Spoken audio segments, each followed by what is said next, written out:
சுமையாய் சிறு கையில் ஏந்தி தாலாட்டுவேனே.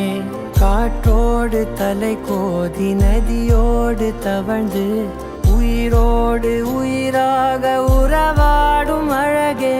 பனியோடு விளையாடி மலரூஞ்சலாடி தரை வந்து தமிழ் பேசும் இரு கால் வெண்ணிலவே. சிறகாக உன்னை நான் ஏந்தி செல்வேன், சினுங்காமல் உன்னை நான் பார்த்து கொள்வேன். ஒரு கோடி இன்பங்கள் உன்னை பார்த்த நொடியில், நான் வாழும் நாள் மட்டும் நீ எந்த மடியில். உன்னை ஈன்ற பொழுதிங்கு கடவுள் தன் முகம் பார்த்த பொழுது உன் பாதம் தொழுது. ஆராரிராரோ